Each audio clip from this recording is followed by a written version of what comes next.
siempre me ha dado cólera cuando he escuchado como que ya antes en mis tiempos era mejor. Porque claro, porque no es una manera de no respetar tampoco los nuevos gustos, costumbres de las nuevas generaciones. Entonces, ¿Sientes que ha tomado más relevancia en los últimos años marketing? creo que siempre ha sido relevante. A veces hay que darle más relevancia a tener hay que sacrificar a veces un poquito el performance para darle paso a la construcción de la marca. Sean bienvenidos a este segundo capítulo de la segunda temporada de Saludos Cordiales de Talent News. Sebastián, hoy tenemos una invitada de lujo, Uy. de lujo. Hoy nos acompaña Pamela Camarena. Un gusto tenerte aquí con nosotros. Pamela es experta, ¿no?, en temas de marketing, ha liderado equipos regionales en diversas organizaciones, ya nos contarás. Y el día de hoy nos va a contar un poquito cómo justamente a través del marketing y la construcción de marcas robustas se puede lograr a través de la gestión del talento. Porque es un reto enorme, ¿no? Muchas personas pueden creer que, ok, tengo un plan de marketing bonito y ya está, pero las personas son las que ejecutan ese plan. ¿Cómo estás, Pamela? Muy bien, Sebastián. Gracias, chicos, por estar aquí, por este espacio. Y estoy feliz de poder compartir sobre mi experiencia y justamente lo que decías, ¿no? Cómo podemos ayudar a hacer crecer los negocios, a construir las marcas a partir de la gente, que es el motor que está detrás de que esto se haga posible. Y de frente vamos con la primera pregunta, entonces. Desde tu experiencia, ¿cuál es ese reto que has visto que puede dificultar un poco ese objetivo final de construir marcas cuando hay una gestión de equipos, sobre todo equipos muy grandes o equipos incluso que están en diferentes países? Creo que hoy en día, después de pandemia sobre todo, la aceleración y la ambición de los negocios, que es natural por seguir creciendo y escalar, ha sido mucho más rápido. Entonces tenemos como una menor tolerancia como negocio en general a los errores, a esperar que las cosas ocurran, a no adelantarte o a quedarte en lo que llamamos una zona cómoda. Entonces esa aceleración y esa posibilidad también que hoy existe con las herramientas de poder hacer las cosas en menos tiempo ha hecho que los equipos se desgasten cada vez más rápido y tengan menos tiempo de curva de aprendizaje. Creo que el mayor reto es primero poder tener bien claro cuáles son la estructura organizacional que necesitas y los perfiles que necesitas para poder llegar a esa aceleración y ese objetivo de negocio.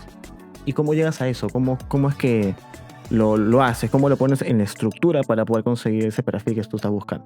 Primero es importante entender qué necesita el negocio Okay. y en qué momento está la empresa. No es lo mismo hablar de una marca consolidada que de repente ya es líder en el mercado, que tiene 10 años compitiendo, que hablar con una empresa que quizás todavía la conocen pocos, que está creciendo, que tiene grandes retos, que es el cuarto o el quinto en la posición de los competidores. A partir de ahí habría que entender si es una marca que todos buscamos vender, pero finalmente cuánto esfuerzo le vas a poner más a la construcción de la marca, de repente que hacerte más conocido, de repente ya estás en un momento en el que puedes buscar un vínculo o una conexión emocional inclusive con el usuario, con el consumidor. En función de eso te van a salir diferentes objetivos y a partir de esos objetivos, que sí efectivamente manda el negocio, es que nosotros podemos decir yo necesito este perfil, yo necesito esta estructura y validar si las personas que tengo dentro de mi equipo son las adecuadas para o si hay skills que tengo que desarrollar o reducir este gap de cosas que mi equipo todavía no sabe. Buenísimo. Y eso implica varias acciones, ¿no? O sea, una es lamentablemente tener salida cuando la gente no cumple con esos perfiles, ¿no? Luego entramos más a la parte de desarrollo de capabilities. ¿Cómo tú ves cuando hay que tener esas conversaciones, ¿no? Nosotros estamos acostumbrados a tener siempre invitados a recursos humanos, acá entonces la gente después ya tiene todo el speech preparado. Claro. Pero digamos, para líderes más funcionales del negocio, que no necesariamente están empapados de toda la terminología de recursos humanos, ¿cuál debería ser el approach más adecuado? ¿Qué tips les podrías dejar para ese tipo de conversaciones? Sí, desde mi experiencia creo que lo más importante es ponerte en el lugar de la otra persona y ser empático. Finalmente, por más que sea la decisión, digamos, correcta, entre comillas, para el equipo, el negocio, estamos hablando de una persona que a fin de mes se va a quedar sin trabajo. Entonces, creo que eso es clave, la empatía. Otro punto es también poder comunicarle desde la objetividad. dándole feedback sobre su performance, el desempeño, o a veces inclusive no tiene que ver con el performance o el buen desempeño de esa persona. A veces es un tema de que la clásica que te dicen, pero que es muy cierto, cambia el perfil y ahora se está requiriendo otras cosas. Y en función de eso, también como otro punto, contemplar un adecuado plan de salida. Y a esto me estoy refiriendo con el tiempo en la comunicación que se le da. A veces inclusive hay un acompañamiento que se le puede hacer a la persona para salir y recolocarse, y cómo esto impacta en el equipo que se queda. Claro. Esto último es súper importante, porque el equipo necesita tener claridad de por qué esta persona se está desvinculando, de por qué se ha tomado esta decisión y qué es lo que pasa de aquí en adelante. Claro. Yo creo que todo este proceso de cuando una persona sale tiene que ser acompañado, conversado, y muy de la mano con el equipo de recursos humanos también. ¿Y qué factores pueden dificultar que ocurra, por ejemplo, lo que mencionas, no tener eso estructurado, que tengan todos claros, pero en ese momento de esclarecer, comunicarlo, ¿qué factores pueden como que mantener como que el stopper ahí presente y no se pueda dar, por ejemplo, eso? Creo que primero es que la noticia sea una sorpresa inclusive para la persona que lo está recibiendo. Y eso es como retroceder varios pasos atrás.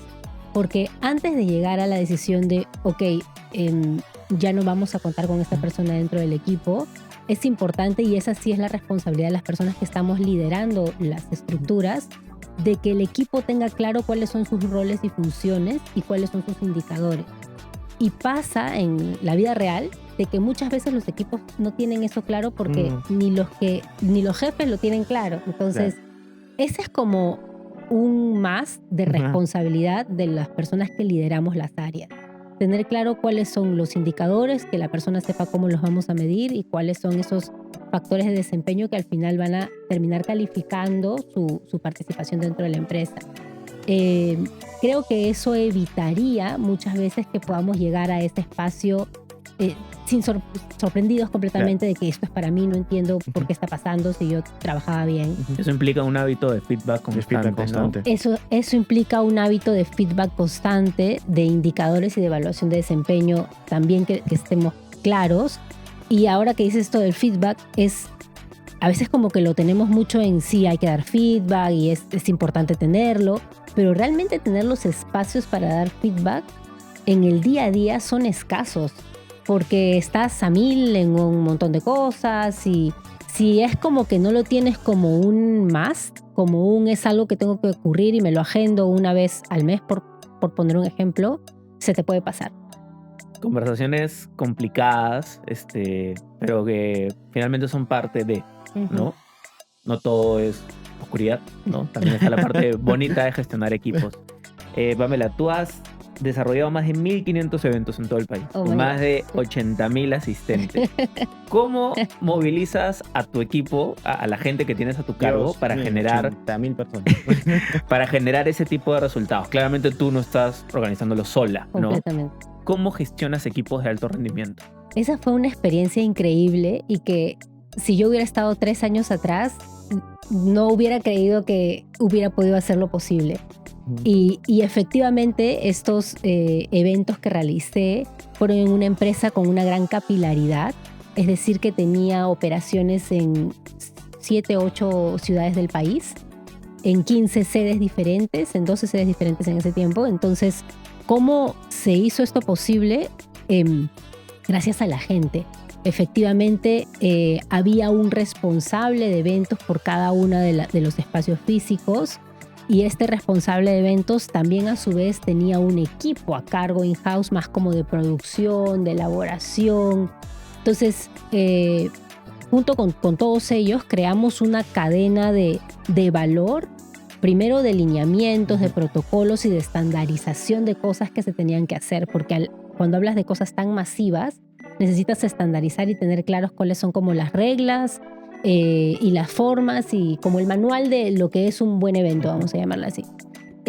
Una vez mapeado ese tipo y teniendo como a los roles y a las personas correctas, es entrenar a la gente, porque no es lo mismo hacer esto con un equipo que lo tienes en el momento con 10 en ese tiempo éramos 250 personas que hacíamos posible los eventos. O sea, estábamos nosotros como líderes, los responsables de cada uno de los espacios, y ellos a la vez tenían como 10, 20 personas a su cargo que se encargaban de la producción. Entonces, toda esta cadena de por qué es importante, de cuál es el objetivo, de que lo tenemos que hacer de tal manera, era que bajaba directamente hacia la última persona que se encargaba de poner una silla, de poner un letrero, de registrar a los invitados. Y creo que eso hizo posible que no solamente podamos ejecutar los eventos, sino que esta fuente o esta actividad se convirtió en una fuente importantísima de captación de clientes al final. Entonces ahí fue la diferencia. ¿Y cómo era la dinámica de trabajo para lograr todo eso? ¿Habían estatus diarios? Sí. ¿Una revisión constante? ¿Cómo hacían? Sí, cuando hay cosas de tanta envergadura a nivel masivo, la dinámica es diaria. Se desarrollaban estatus diarios para ver cómo íbamos, qué nos tocaba el día de hoy, qué era lo que se tenía que mejorar. En los primeros meses de gestión, en donde esto se disparó como un globo, en que pasaron de 0 a 100 más o menos en cuanto a cantidad, fue muy difícil porque había que entender dónde estaban las fugas, los errores, por qué estaba pasando mal o más o menos la experiencia. Pero después, cuando ya todo el equipo se puso, vamos a decirlo así, la camiseta y la claridad de esto es lo que se tiene que hacer, todo empezó a funcionar ya como una rueda. ¿Consideras que eso ha sido lo más complicado que has tenido que manejar o hubo otra cosa más que...? A nivel de operativa y en mi experiencia, creo que eso ha sido lo más complicado. A nivel estratégico, sí he tenido como otros retos, pero eso ha sido como de los más satisfactorios también. También, imagino. Sí. Tener 80.000 personas justamente en toda la logística es tremendo. Y ver al equipo crecer, o sea, también hubieron cambios y también pasó lo que les contaba de hace un momento, de cuando estableces roles y de repente hay personas con las que ya no cuentas. Pero también es bonito ver a esa otra parte del equipo que se desarrolla, crece, que asciende, que empieza a tener gente a cargo, y ver eso es como bien gratificante. Has tocado un tema importantísimo, que es cómo sabes cuándo confiar en estas personas para darle ese tipo de retos. Porque claro, el grado de equivocarse y que algo salga mal para 80.000 personas es enorme, ¿no? Sí. Entonces, ¿cómo sabes? Ok, esta persona de mi equipo está lista para este nivel de responsabilidad.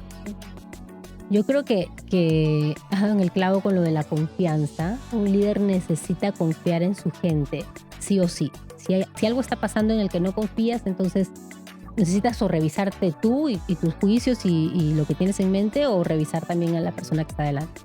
Entonces, creo que lo primero es ver como esa cualidad de líder que tiene alguien, no solamente para tomar la responsabilidad, para hacer lo que se le pide, sino como proponer, pensar un poquito más allá de cómo hacerlo mejor. Esas ganas de hacerlo mejor creo que es un punto importante en cómo saber si una persona está preparada. Luego la otra en también cuán influyente es en los demás, no solamente hacia sus pares, sino también hacia otras áreas, inclusive hacia arriba. Si es una persona a la que escuchan y que influye positivamente en los demás, también considero que es alguien que esté preparado para. Y también viéndolo desde el lado más de desempeño, el cumplimiento de sus indicadores, y algo que a veces ya es como un sense mío que quiero compartirlo, ya es la madurez emocional de una persona. Es súper importante cuán maduro emocionalmente es una persona para poder tener un cargo de liderazgo. Okay. Y eso es subjetivo, por eso digo, claro, es un sense súper personal, pero es subjetivo, pero hay algo ahí que se traduce en la chamba en no tomarte las cosas a personal. Ahí va, justo eso. Eso, ¿no? ¿Cómo lo evalúas de alguna manera no tomándote las cosas a personal? ¿En qué momento ingresa, ¿no?, esa cualidad de líder del tema de esa madurez emocional, ¿no? ¿En qué momento? Cuando hay frustraciones, por ejemplo. ¿En qué más podría ir, por ejemplo? Cuando estás en una situación de altísimo estrés, tienes poco tiempo y tienes que hacerlo bien. Si es alguien que de repente pierde el control, se desespera, entra en trompo, ¿no? Eso te hace ver. Y más en la gestión que tienes también a cargo. Son 80.000 personas que pase eso, realmente puede ser. Y creo que ahorita es un contexto un poco complicado porque estamos ahora con un speech más de aceptación de emociones y exprésate y de cómo te sientes, que por supuesto está bien, Válido, sí. a diferencia de un enfoque tradicional de hace 40, 50 Claro. años, ¿no? Pero claro, también igual cuando uno, como tú dices, pierde los papeles, ¿no? Y no sabe qué hacer, incluso llora y ya la frustración está a tope. Claro, de alguna forma igual es evidencia de, como tú dices, el nivel de madurez emocional, ¿no? Porque nada es el fin del mundo como tal, ¿no? Hay algunas cosas que obviamente son súper graves, pero finalmente de nada te va a servir quedarte en una esquina renegando o llorando. La cosa es igual encontrar solución.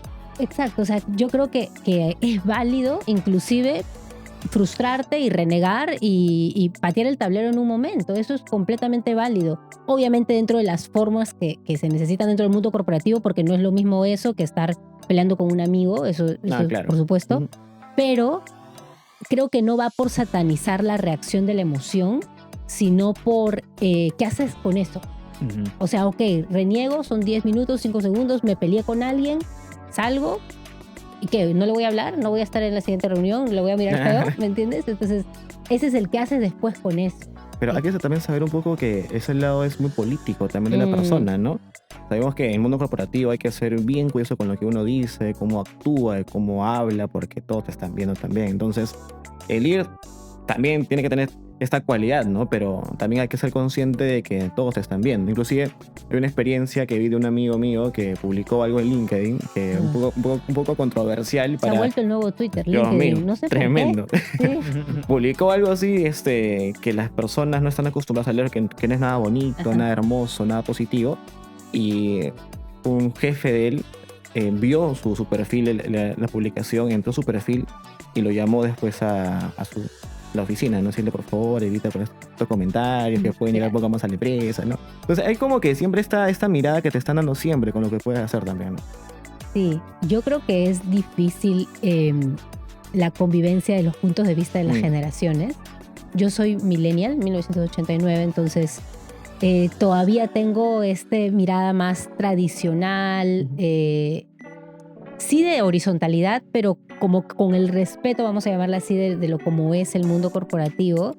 Y sí, al trabajar con chicos más Gen Z, son más aperturados, más de estoy acá por un momento, por un tiempo, voy a ver qué tal me siento y si esto no funciona, terminamos, algo así, ¿no?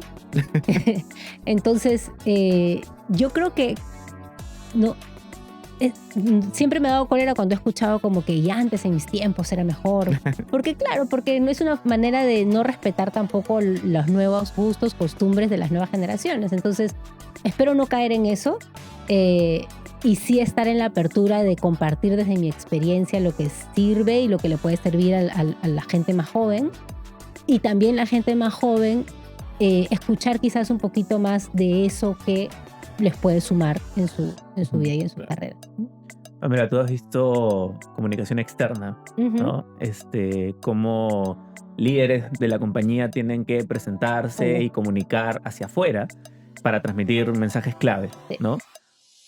Haciendo una analogía con la comunicación interna, ¿qué crees tú que deberían ser los no negociables, por así decirlo, de los líderes al momento de justamente bajar mensajes clave? Por ejemplo, la estrategia de negocio, un recorte presupuestal. ¿Qué crees tú que debería considerar un líder para que su mensaje sea claro, conciso y también empático? Primero, hay algo que más allá de los mensajes creo que es la cualidad de un líder al momento de transmitir situaciones importantes como las que mencionas, que es la inspiración. No sé si les ha pasado que cuando ven a un gerente general o a un gerente X, como que alguno dices, es un capo, sabe de su tema, lo va a lograr, y cuando ves a otro es como, pero hay algo más allá, como que me inspira, quisiera ser como esa persona cuando sea grande. Creo que eso se transmite también en la comunicación, esa cualidad de inspiración, y ni malo ni bueno, los dos perfiles son como positivos seguramente y funcionales. Claro. Pero creo que esto de poder desarrollar el cómo yo puedo inspirar en otras personas algo, lo que sea, creo que se tiene que trasladar también en la comunicación. Una comunicación. Y haciendo un símil como la comunicación externa, Yo me acuerdo que en mis tiempos en los que tenía que entrenar voceros y hacer que la gente esté frente a una cámara de medios de comunicación, es importante tener claro como cuáles son tus contraargumentos. Así como en el mundo corporativo, de repente tú pones una nueva meta y esta nueva meta es 2 veces más retante que la que fue el año pasado, y la que fue el año pasado ya era súper difícil de alcanzar y la alcanzamos como a las justas. ¿Cómo ahora yo enrolo a mi equipo para que se compre eso? Entonces necesito tener, o sea, no todo pasa por lo voy a decir bonito, sino necesito tener argumentos de por qué lo estoy haciendo y contraargumentos también para responder esas preguntas. O sea, si un líder no está preparado y simplemente cree que porque ser el líder le van a hacer caso, es como ahí ya tienes una batalla perdida. Entonces creo que la de la inspiración, el manejo de contraargumentos y también el poder darle a tu equipo la viabilidad, el cómo lo vas a lograr o el para qué es importante. Algo que me decía un jefe hace muchos años que siempre me quedó era que cuando tú haces las cosas, primero que sean importantes para ti, luego para tu área y finalmente para la empresa. Entonces, si yo pongo una comunicación con objetivos, metas o lo que fuese, esa comunicación necesita trasladar a que esta persona diga, esto es importante para mí. Loco, porque creo que cuando tenemos talleres con clientes y demás, la clásica que siempre nos piden es comunicación, ¿no? Oye, pero ¿cómo? Si yo soy súper bueno en lo técnico, pero al momento de transmitir ideas y demás es donde más nos cuesta. ¿Cuál crees tú que deberían ser estas cualidades que deberían considerar? Ya hemos hablado del fondo, ¿no? Pero en la forma, algo que tú digas de relajación, de respiración, de manejo del lenguaje no verbal que deberían considerar líderes al momento de transmitir mensajes claves. Sí.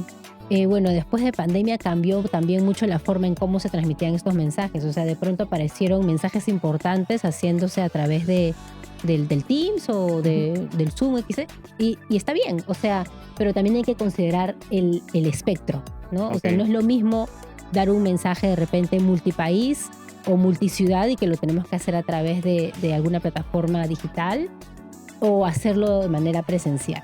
Yo creo que si lo hacemos de una plataforma digital, es importante incentivar la conexión, o sea, y para eso es el prender la cámara. Entonces, cuando das un mensaje, también motivar a que la gente prenda la cámara. Por ejemplo, muchas empresas hacen los town hall meetings, en donde voy a bajar algunos indicadores o cosas importantes a toda la compañía. Entonces es importante que se prenda la cámara, importante a veces poner, como tú decías, música o algún tipo de previo que baje las armas también, ¿no? A veces algún tipo de juego, de dinámica que pueda ocurrir dentro de las personas y donde no se vea que solamente recursos humanos está liderando, sino de repente por ahí ponemos a un líder de alguna otra área o alguna persona que no tiene un puesto de liderazgo pero que es influyente del área de operaciones. Entonces, hacer que esto sea más participativo para preparar el terreno para el momento en el que ya se van a comunicar las cosas, haya mayor predisposición y apertura en la escucha. Claro. Eso también está acompañado mucho de si la estructura también acompaña eso de si el líder puede hacerlo por los tiempos y por todo lo que puede pasado, ¿no? ¿Qué opinas sobre el endomarketing en este caso, ¿no? Ya se habla bastante sobre la comunicación interna, que son los canales que uno tiene para poder comunicar, pero en esta estrategia interna, ¿no? Del marketing interno, ¿qué opinas en ese lado? O sea, básicamente es como que la empresa comunica algo, lo que quiere comunicar, tiene sus sponsors, sus buddies, ¿cómo lo ves? Creo que no todas las marcas y empresas están preparadas para desarrollar una estrategia de endomarketing. Y también está bien, porque si nos remontamos a lo primero que hablábamos, es importante saber en el momento del negocio que está una compañía. Las compañías existen para trascender en las personas a través de la venta de algo, de un producto o de un servicio. Entonces, hay momentos en la madurez de esta empresa en el que van a estar más predispuestos a, de repente, invertir tiempo, esfuerzo y plata en generar acciones de endomarketing. Si hay una empresa que digamos, ya está en esa etapa, creo que hay estudios que te demuestran que la productividad mejora a partir de tener una cultura mucho más cercana, más pensada en el usuario. Ahorita me estoy acordando, por ejemplo, de un estudio de una consultora Gallup que hizo en 140 países en el 2024, que decía que apenas el 21% de los colaboradores a nivel mundial se sentía comprometido con una empresa y con el objetivo. Entonces ahí tú te das cuenta, la gran mayoría está porque necesita estar, pero no realmente por el compromiso. Y también había otro dato en el que decía que de todos los líderes de esta misma encuesta, solamente el 27% sentía una vinculación con la empresa. Entonces, ahí es donde nace la importancia de por qué generar acciones que me permitan vincularme con la empresa y con su propósito. Porque algo que también me he dado cuenta es, todos tenemos objetivos, todas las áreas tenemos performance y hay que llegar, pero muchas veces te hace permanecer y querer estar en esta empresa el propósito. No es lo mismo, no sé, transformar vidas a través de la educación que de repente vender soluciones digitales para operadores telefónicos para que mejoren su rendimiento. ¿Me dejo entender? Entonces el propósito de la empresa impacta mucho en las estrategias de endomarketing. ¿Y cómo acercas la gestión de portafolios, si quieres, productos y servicios que puede ofrecer la organización a los colaboradores, ¿no? Tienes a alguien de IT que no está enterado de la diferencia de las categorías de los productos que hay en tu portafolio, ¿no? Normalmente el equipo de marketing y comercial son los que están mucho más empapados de todo lo que la empresa ofrece, ¿no? Pero ¿cómo ves tú el reto que hay ahí de acercar un poco más hacia la interna lo que se ofrece hacia la externa? Creo que eso es algo que pasa de manera recurrente y eso es por una mirada compañía. O sea, el de TI, para citar tu ejemplo, el de logística o X de otra área, necesita saber sobre el producto y el servicio. ¿Para qué? ¿Para qué necesitas saberlo? Y la respuesta es para poder tener un enfoque más centrado en el cliente, que finalmente es la persona la que está detrás de adquiriendo mis productos y servicios. Entonces, cuando no hay este enfoque customer centric, es donde empiezan a hacerse como más islas. Pero es importante que esas otras áreas que de repente no están tan vinculadas con ese servicio al cliente o esa atención directa, entiendan el para qué, el cómo impacta esa acción que está haciendo finalmente en el consumidor final.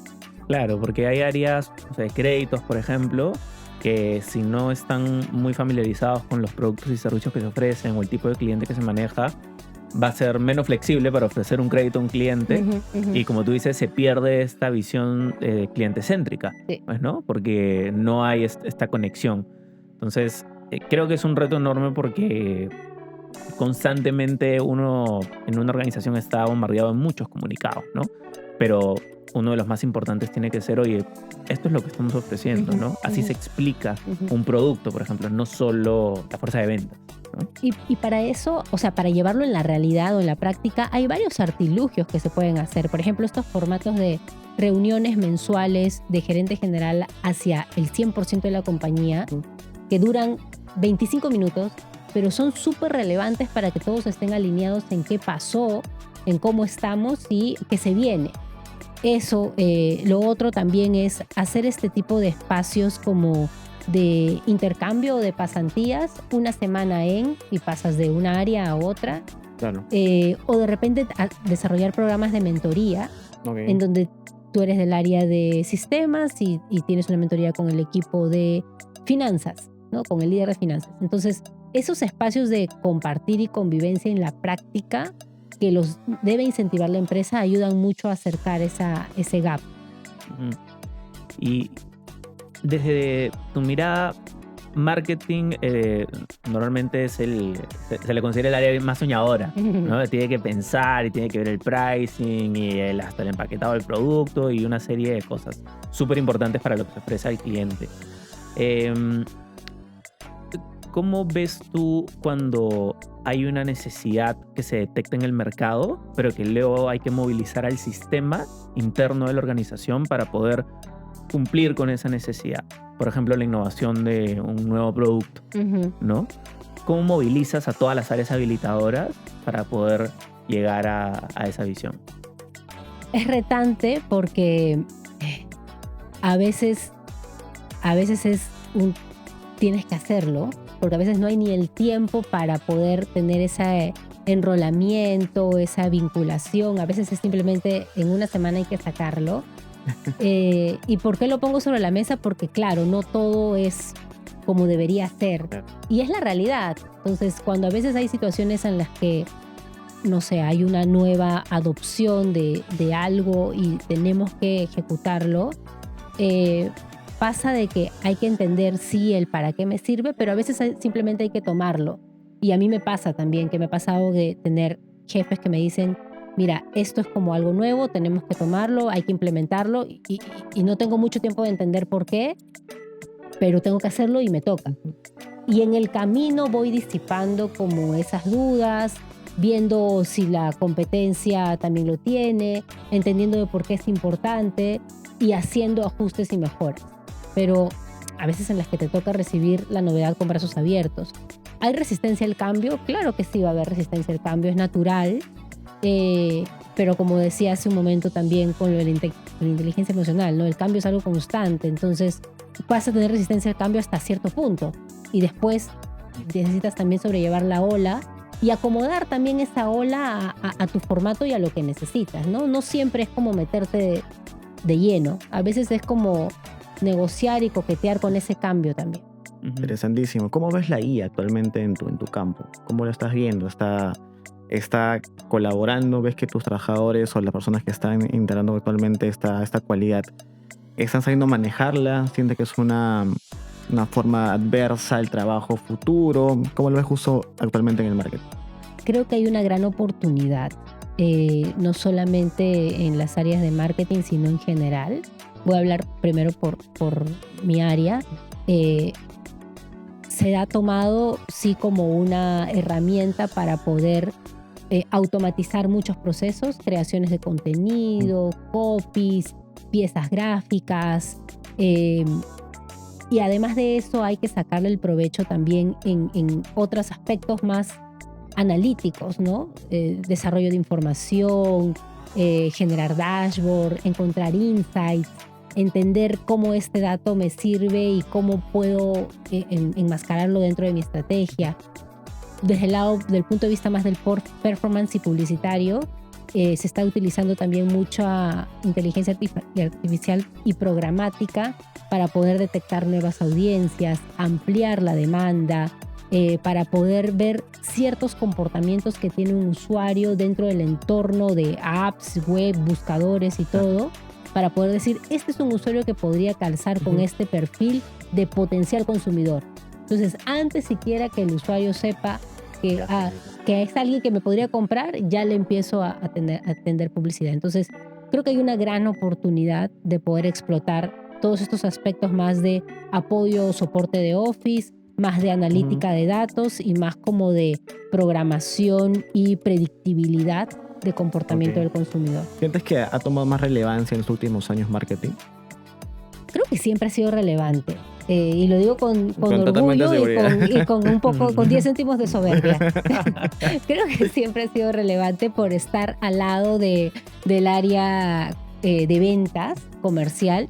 Lo que sí creo es que depende mucho de la empresa y de las personas que estén liderando el equipo de marketing, porque a veces pasa que el área de marketing es un área más como de soporte y creo que el reto está en posicionarnos en un área estratega y de negocio, un área compañera del equipo de ventas que le va a dar sí el soporte, pero también las estrategias y muchas veces lineamientos de cómo construir, consolidar y hacer una marca consistente, y por otro lado, cómo atraer esos clientes que finalmente sean los mejores y los adecuados para un producto o servicio.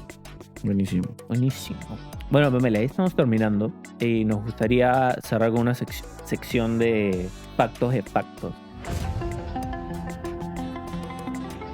Si tuvieras que pensar en 2 o 3 ideas que para ti sí son definitivamente una certeza, en base a todo lo que hemos comentado sobre IA, marketing, gente, equipos de alto rendimiento, comunicación, de todos estos temas, ¿cuáles consideras que son las 2 o 3 verdades con las que te vas a la tumba? ¿Te casarías?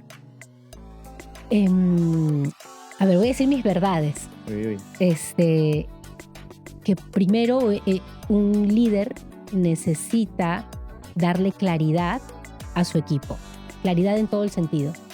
Y contención también. Al menos ese es, en mi estilo de liderazgo, una contención importante y soporte de que va a contar con esta persona y que confía en su equipo. Creo que la construcción de un liderazgo consciente es importantísimo para desarrollar personas y equipos de alto rendimiento. Me quedaría primero con esa verdad. La generación de la conciencia en los líderes es muy relevante. Es decir, si yo trabajo, por ejemplo, en marketing, no es que yo digo, bueno, ya tengo mi campaña, mi gestión presupuestal y otras cosas, y ya cumplí mi chamba. Tengo que dedicarle horas de mi semana a realmente ver cómo estoy gestionando a mi equipo. Es parte de tu trabajo. Es parte de tu trabajo. Porque tú no lo puedes hacer solo. Y para llegar al objetivo necesitas que la gente se lo compre. Entonces necesitas involucrarte con la gente. Dice Pamela que no es de recursos humanos, ¿sabes? Es parte de tu chamba, ¿no? Parte de tu chamba. Muy bien. Y una verdad más. Ay, una verdad más. Bueno, lo último, ¿no? Hacernos como marqueteros más relevantes en los negocios y en la gente de las diferentes áreas para poder posicionarnos como un área estratega y un área que ayuda a construir marcas y a generar ventas. Buenísimo. Ahora vamos, creo que con un ping-pong. Un pimponeo. Un pimponeo de preguntas rápidas sobre lo primero que se te venga a la cabeza. ¿Qué crees tú que otras personas podrían considerar, oye, que esta idea es loquísima, es muy disruptiva? Que normalmente solo tú pienses o que veas resistencia en otras personas sobre temas de marketing, de gestión de equipos y demás. ¿Qué vendría? Pamela está loca. Que a veces hay que darle más relevancia a tener hay que sacrificar a veces un poquito el performance para darle paso a la construcción de la marca. De acuerdo. Es polémico. ¿Perdón? Performance del negocio. O sea, el performance a veces de la venta, que hay que mirar más el largo plazo. La construcción a largo plazo. Sí. Hemos hablado de inteligencia mucho sobre el líder, que como cualidad que debe tener en soporte emocional y todo eso. Pero también se habla mucho en la actualidad que hay muchas inteligencias múltiples también y una que ha sido muy, muy peculiar. Pregunta, ¿no? ¿Cuál es mejor o posiblemente en este debate, ¿no? ¿Inteligencia emocional o inteligencia artificial? Y son necesarias, pero hemos vivido sin la inteligencia artificial toda nuestra existencia. Así que voy por la inteligencia emocional. Perfecto. Una mala recomendación que hayas escuchado en el mundo corporativo. Como no le digas porque tal jefe, director o gerente no está de acuerdo con eso. Bueno, y ya para cerrar, si tuvieras que sintetizar en base a toda tu experiencia, todo lo que está en tu LinkedIn, tuvieras que sintetizar en una sola recomendación para alguien que te está escuchando que quizás está en marketing, por ejemplo, también trabajando en una empresa, ¿qué le dirías? Que haga las cosas lo mejor posible, primero por esa persona, por él o ella misma, que nunca deje de innovar, de aprender y que no pierda de vista a su competidor y a su consumidor. Buenísimo. Entonces, gracias por ese episodio, Pamela. Te tengo un pequeño presente de parte de Talent Boost y lo puedes justamente tenerlo en cuenta. Y si vos lo reposas también en tu LinkedIn, por favor. Sí, claro que sí. Por favor, que soy la marca. Qué lindo. Eso ha sido todo por hoy. Muchas gracias. Nos vemos. Gracias. Ya nos vemos.